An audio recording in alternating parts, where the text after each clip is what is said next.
Hello, this is me, Alfabusa sequel maker on YouTube. I am making a second one of these very original videos because I have gotten a whole new batch of miniatures finished, and now I wish to show them off and vomit funny fan lore at your face. If you don't like horrible fanfiction lore, do not follow me ever. Alright, here we go.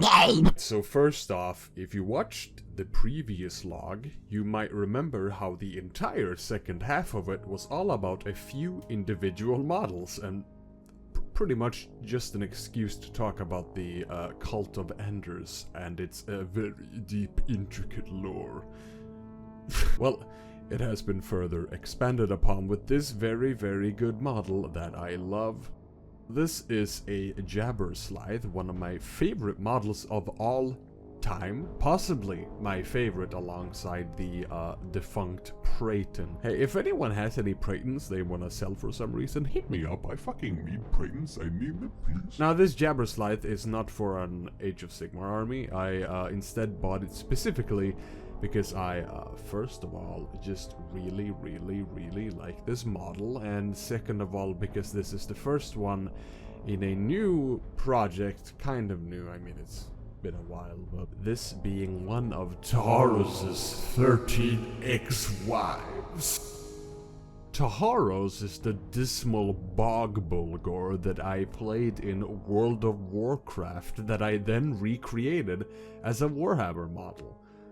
As my second Cult of Enders project, I intend to create a plethora of ex-wives for him to suffer the presence of, and vice versa. And this is the first one of them. It is the Sewerslide, a creature so morbid just looking at it will cause the watcher to claw at their eyes in an effort to blind themselves, gibbering in trauma forever after having seen it. Now, incidentally, just before Taharos and the Sewerslide met, the two had toxic sewer residue burn their eyes out slightly. Lost without both their already meager eyesight, they found each other. Taharos loved her more than he had anything. Even more so than his pet boy, and very obviously more than his daughter. The two made their home in darkness, in the depths of the sewers they wandered through, and Taharos was happy. An occurrence as rare as it was horrid. However, the eye wounds would heal after a time, and with sight finally regained, but a single glance had to be made upon the visage of this horrible partner, and the Sewerslide immediately filed for divorce and escaped. Taharos's heart had been as broken as his eyesight that day, and he has moaned in deep sorrow about the friend zone ever since, to the utter exasperation of all his unfortunate peers. Anyway, that's the lore out of the way. This model is super good, by the way. It gives me serotonin every time I look at it. I adore the sickly colors Garrot managed on its skin, and the nasty sewer sludge leaking from out the pipe is great. The nipper trying to escape, the corpses lying about. I just really like how this came out as a whole. Absolutely one of the best models in my life. Next! Okay, so, oh boy. I went through it, if only a little bit, last video, but the biggest modeling project I have right now is my Gene Stealer multi-cult. Now, I have been expanding it a lot since last time, specifically expanding the core of the cult, which consists of beastmen of various shapes and sizes, starting off with these three. These are neophyte Ungors. I have 19 neophytes all in all, but I'm splitting them up in sets of 3 just so I can show them off here and talk about them individually a bit more. This gene cult started off as a kill team project that was then converted to a Necromunda gang and is now finally developing into an actual full army. These 3 in particular are Ungors from the Warhammer Underworld's Beastgrave pack, kitted out with some autoguns and gene cultist iconography, and my attempt at those gene stealer ridges done through green stuff on their foreheads. These ones don't look too gene stealery all in all, and most of them don't, but since these are all 4th generation, I think that's mostly fine. I try my best with all of these to balance the gene stealer cult and the beastman aesthetic, and a lot of the time one wins over the other, but I'm sure they'll still carry across the theme when shown off as a whole. You may also notice that all of them has sticks or plants on them, and that is for lore reasons. They collect sticks and other vegetation for the cult's greater projects. They gather weeds, sticks, hay, such things to construct monuments to their god. The act of collecting this organic matter is for the purpose of adding them to a greater whole. The greater whole being these monuments, being one of the many ways they represent the fate of all what is. As they have learned, this too is what they themselves must prepare for once the great beast comes for its feast. Here are 3 more. These 3 were actually the first ones I made back in late 2018, I think. They were part of the original kill team, and one of them, the one who could actually afford a suit, also became member of a Necromunda team. If not 2 even, I don't quite remember. They were rebased just recently, however, as I started adding bark to my bases, and I honestly think it just looks fucking disgustingly good on exactly every single model with a bark base. Absolutely no regrets. I am planning on rebasing like the majority of my gene cult models to get that bark consistent throughout the army. I still have some to go, but yeah. Anyway, here are 3 more. I do wish I could refer to them by name, but unfortunately they do not have names yet. Nevertheless, we have 1 more from the Beastgrave pack, whilst the other ones are a mix of the regular Ungore box, as well as the Doomlord's Blood Bowl pack, which has also made an invaluable addition to my Shameless Bits collection. The one with the yellowish jaundice fur looks like he is about to slip for some reason. Not sure why I had him tilted like that, but yeah, he's one with a Doomlord's body, with an Ungore head. He looks a bit more active than most others. The one with the mining laser has a bell attached to it, which, you know, I just kind of attached on a whim, but it also comes with a lore reason. Here we go, Big Lord drop again, I'm sorry. This gene cult is split into 5 fiefs. I think that's how it's pronounced. With miserable name. If you are Swedish, you will die 3 to 1. The fiefs of Bjärdeborg, Hördeborg, Klöseborg, Höborg, och Möreborg.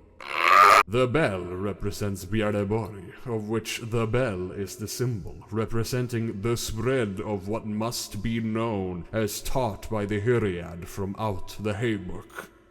You may also notice that a lot of these will have rotten, pointless shields on their backs, which I honestly mostly added because it felt good to add something to the backs of the models, either to cover something up or to just make them feel more complete. But the shield, of course, also has lore, being the symbol of Hördeborg, representing the protection of all what is here, which is to say the gene cult's dedication to the preservance of their underhive, as death and decay will have life upon the planet, not able to be served to the great beast. Okay, 3 more now.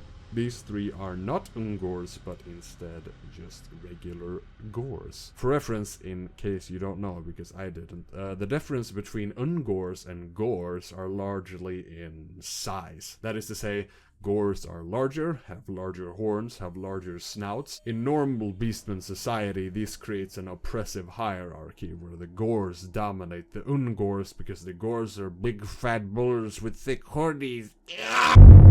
In this cult, however, Gores and Ungores stand on more equal footing. Horns do not matter anymore. All that matters is loyalty to the way of hay. Now these 3 fuckers all have some quirks.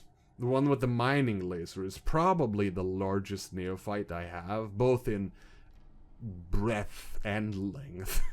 He has multiple arms, one of them a proper gene stealer arm. He's got a big log on his back filled with plants that he's collected. And he's entirely bald and has a funny visor. Definitely one of my favorites. There's also the asshole with all the heads hanging off of him. And yeah, he indeed looks like an asshole, but he's actually very respectful. He calls himself the living grave, for he grabs remains of those he manages to end and has them hang from off his body, not as trophies, but so that the remains of worthy adversaries may join him completely in matter and soul once the great beast arrives. Something considered entirely normal within the cult, especially in the fiefdom of Björn. He's just taking it further than many. He has even put a funny candle on his head to truly show that his respect for the dead know no bounds. Yeah, and lastly there is one with the tongue, and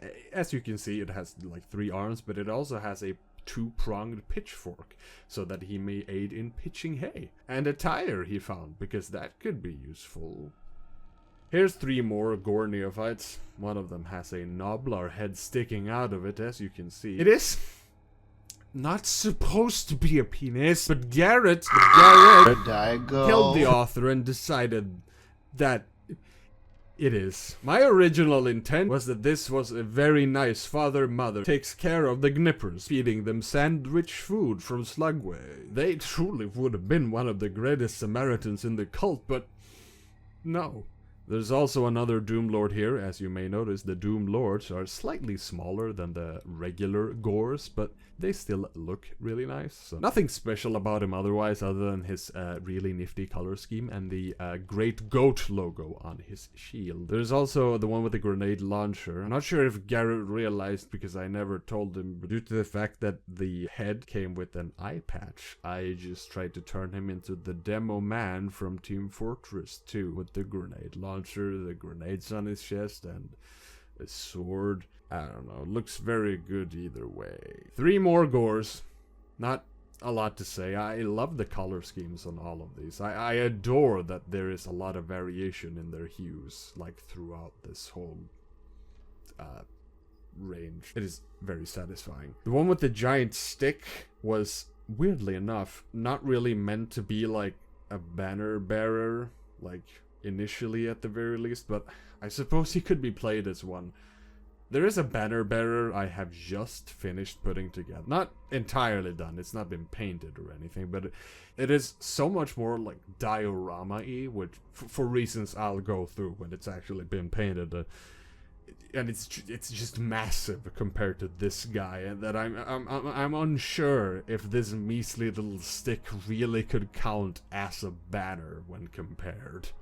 Nevertheless, yeah, 2 out of 3 of these are Doom Lords instead of original Gores, which is cool. Again, I really like how they look, and despite being slightly smaller, it fits as a medium between the large Gores and the small Ungores, kind of bridging the size between all the neophytes. Alright, so we are now stepping up slightly in the cult's power scale.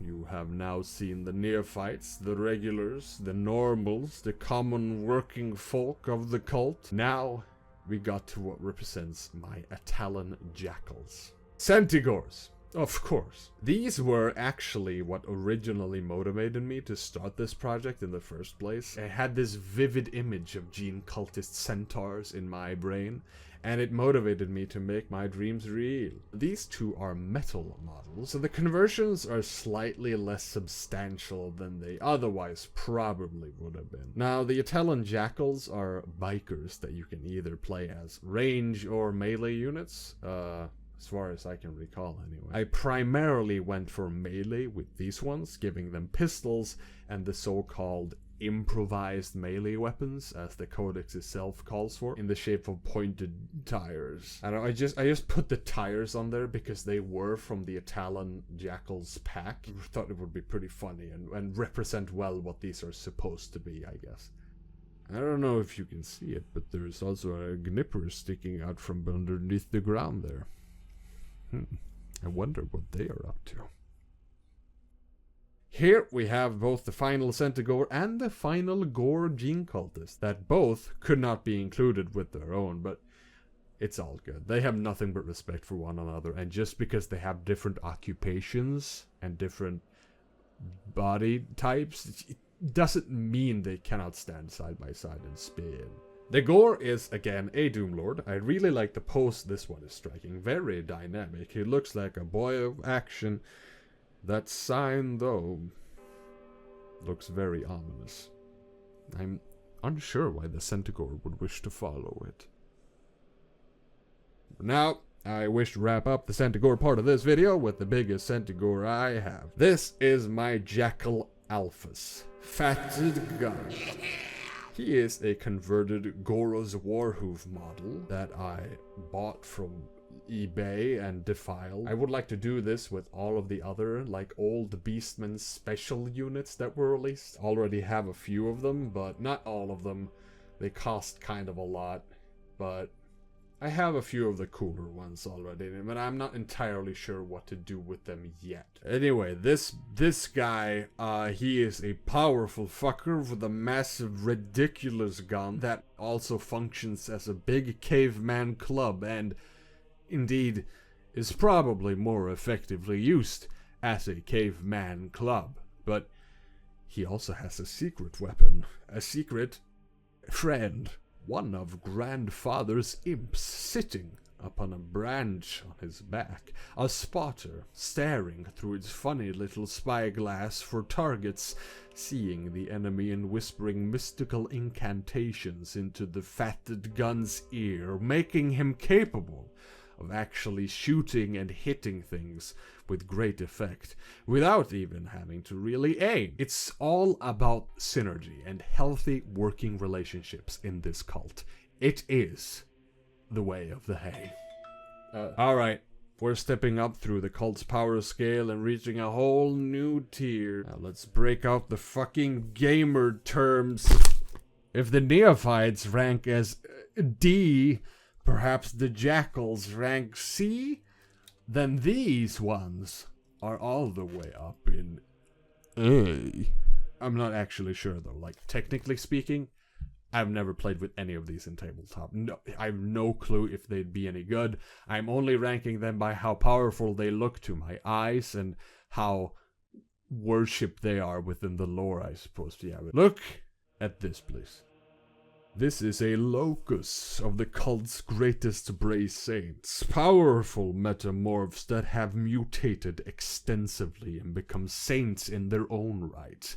So, these are played as Tyrant Guards, which, you know, the Tyrant Guards aren't normally a part of a Gene Stealer cult, but I've kind of flown off the rails in regards to this whole thing, and I've decided that I get to do whatever I please with this cult, as long as I use either the Gene Stealer cult units, the Tyranid units, or even Imperial Guard units. As long as they can feasibly be played alongside the Gene cult legally through detachments, then I will add it as part of the Gene cult lore-wise. So, yeah, this is a Tyrant Guard with whip and sword. As you can see, I've used several parts from both the Tyrant Guard kit, like the head and the back legs and the arms, but the body belongs to a Bull Centaur, a line of models that was discontinued literally days ago from the writing of this video, which is both like, holy shit, I'm so happy I managed to snag so many before they disappeared, but also like, holy shit, that sucks. These are really good models. Why would Games of Workshop do this to me? But yeah, anyway, these aren't actually even Beastman models. They are, you know, Chaos Dwarf models, but they sure do fit the mold for Beastmen. They're just Centaurs, but massive, which I love. I'd also like to point out the small rattling Gene cultist that the guard is hanging out with. That little boy, they have some kind of relationship, I am sure, but I'm not entirely sure what it is. But she, the Tyrant Guard, is probably pretty tired of his aggressive attitude. Anyway, here is another Tyrant Guard. This one has claws and horns and has this really fucking nice bleached red fade on his back plate, which is super nice, and he also has some small little tattoos, very cool. I'm honestly just really happy with these models, but unfortunately these are the only two I've managed to fully put together so far. I've got 2 Hive Guards under the way as well, but I do not have a 3rd Tyrant Guard, or a 3rd Hive Guard. They're all come in sets of 2s right now. Yeah, I have not managed to finish either set, which basically means I need to buy more Tyrant/Hive Guard boxes to, like, even finish up these squads. Also, there's a Screaming Gnipper on this base, and if you put this one and the other Tyrant Guard next to each other, it looks like the Rattling and the Gnipper are about to start a vicious death battle. Alright, we go slightly down in the tier list again to visit upon one of my favorite models ever. Please put your eyeballs on the Racer Scythe. Remember how I said at the beginning of this video that the Jabber Scythe might be my favorite model ever? Well, this is what one does with one's favorite models. Send me the printings immediately! The Racer Scythe is an Achilles Ridge Runner put together through the combination of some wheels and a horribly mistreated Jabber Scythe. This act is not very nice, but it does have its glory thing. Something the Gene Cultists notice with nothing but enthusiasm are the myriad blessings brought upon the Gene Cultists from the Great Beast. This is how the Bray Saints are born. They are born as acolytes but mutate more and more. The greater the connection grows with the Great Beast. These blessings always come in the form of growths, appendages, and biological functions that far surpass all measly, non-biological weaponry. In a crude simulacrum of these biomorphs, many Gene Cultists have come to worship the flesh. Especially those of Closbury have come to blend the strange biology of the cult's more wretched offspring with their base technology in the hopes of gaining similar power as that given to them by the Great Beast. And thus, the Racer Scythes are manufactured. And yes, absolutely yes, there will be more. There must be more. Now, we reach the highest point in the cult scale. The creatures above, starting with this big fucker, the Adrenalites, the King of Closbury, Corrigas. One of the firstborn Bray Saints, 3rd calf of the Hyriad, and living embodiment of the Claw, the symbol of Close. He is the most warlike of his siblings, and thus also leader of the most warlike fiefdom. He leads unceasing campaigns against the enemies of the cult, leading siege upon siege on the hapless victims of the Underhive, his motivation for ruin and destruction lying in his very role, one taught to him by the Hyriad, one he takes upon with great enthusiasm so other fiefs may reap what he sows, as they take the lands he wipes clean and prepares them in accordance with the Hay Book. So, yeah, this is a bull centaur, specifically the bull centaur Tauruk, horribly mutilated, of course, to give him a Tyrant Guard face, a giant claw, a big wrecking ball, and a funny backplate. The claw, ball, and backplate are, of course, from the Stone Crusher Carnifex from Forge World, which is also what I'd really want to play this one as. I am not sure how good the Stone Crusher is, especially in 9th. Probably not that great. I don't think it ever has been. But honestly, I just love the look of this claw and ball. I just don't care. I want to play him as a Stonecrusher. It's not even a HQ unit. I'm presenting this guy as a big leader. He's not even a HQ unit. It's just a fucking brainless big boy who wants to crush things. I wanted him to have them because they look hella and I love, and that's all there is to it. And next up will be the final member I will be showing off from the cult today. This is the largest model in the entire cult. So large, in fact, that he barely fits in the fucking light box, and I have to do some extra finicky camera stuff to show him off in his entirety. And here he is. Gore, the living hive. Kung of Bjerreborg, the first of the firstborn, living embodiment of the bell, and the greatest icon ward in the cult.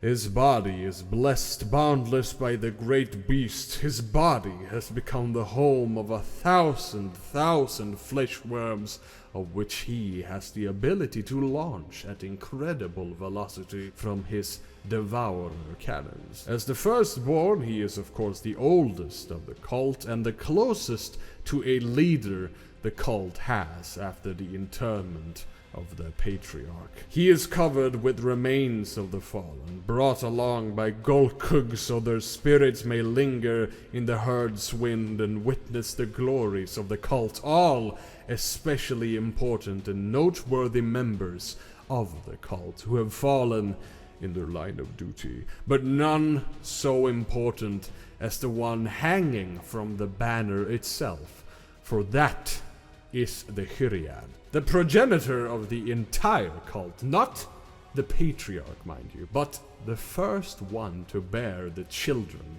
of the patriarch. The Hyriad was, in fact, the one to seek the patriarch out, as it was a mere gene stealer looking for prey. Knowing more than any mortal should, the Hyriad consented to the gene stealer's kiss, for he was extremely disillusioned with the planet upon which he had lived his life. He found that it would be a greater mercy to have the planet ended as a whole, eaten by an unknowable space beast, than it would be to allow it to continue existing in its dystopic state. Thus, he not only gave birth to the first children of the cult, but he also gave them knowledge and purpose through simple metaphors even small weirdos could understand.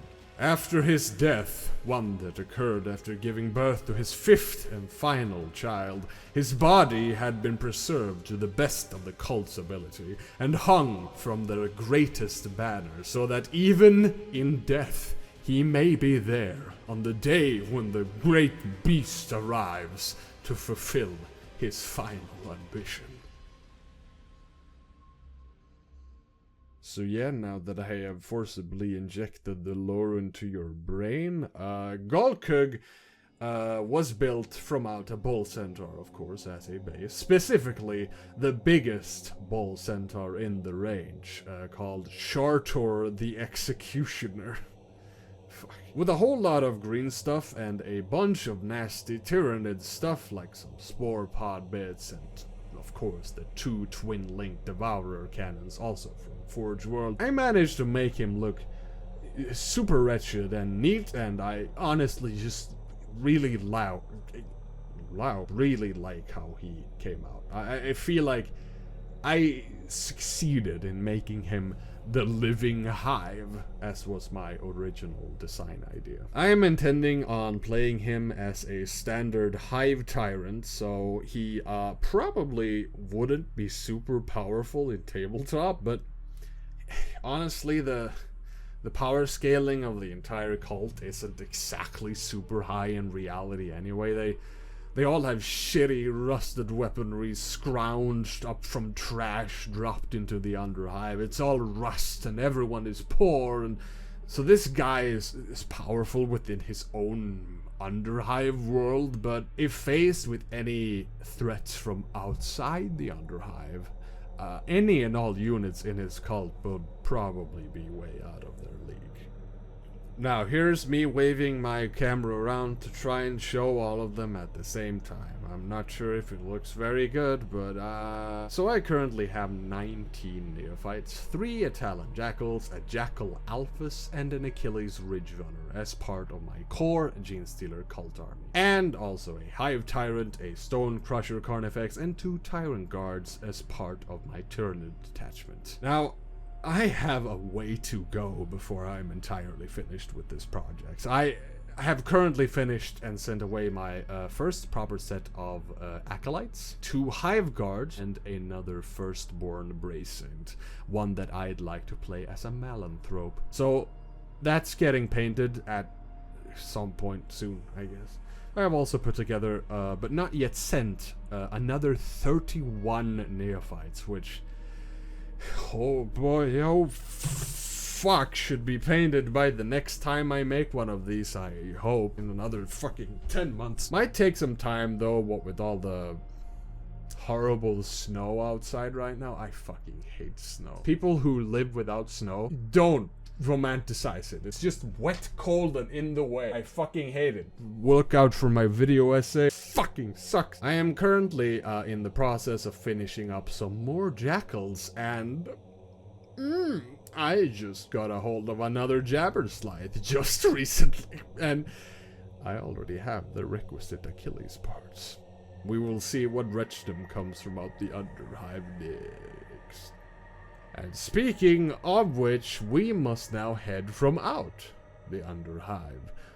Or, not really. We do not head up and out from, but rather beneath. For under even the Underhive, in the Underrest, the depths of the planet's massive, desiccated aquifers, there they fight for their survivals. Rattling! I have received more rattlings for the rattling freedom fighters. They grow very powerful. All these being ones currently released by Games Workshop. Surprisingly, all of these are still metal. They are not even being released as fine casts. They're just still metal. So there isn't exactly a whole lot of room for conversions, which kind of sucks, but I have a lot of them now, and I'm just intending on showing off these few because they all have the same sculpt. Garrot did a very good job painting them all and giving them variety, but honestly, like, they all have the same sculpt, and I couldn't be bothered filming all of them. I'm sorry. But yes, this paramilitary force fighting for this race's survival has grown exponentially. However, what is a rattling rebellion without its leader?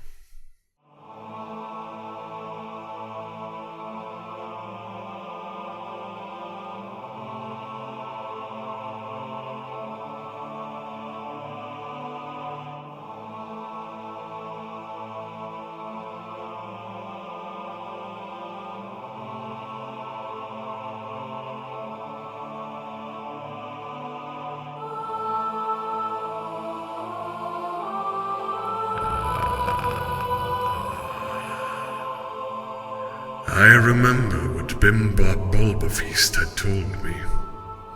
In a perfect world, we would not exist. In the end, I realize that Bimbop Bulbafeast never referred to his own people when saying this. Otherwise, why?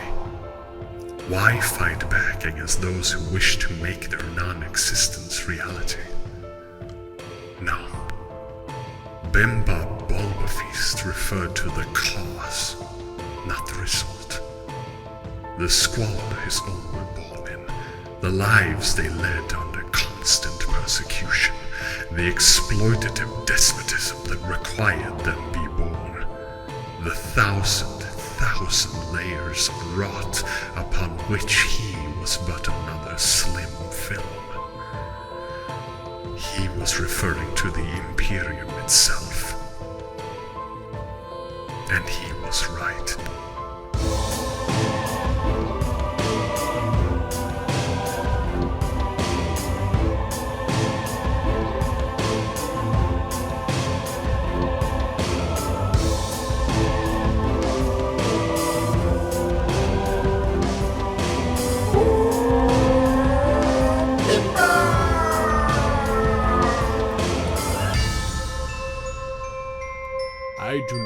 to go into the lore of this bludgeon as it would demand its own dedicated video. Just know that he is, his tube...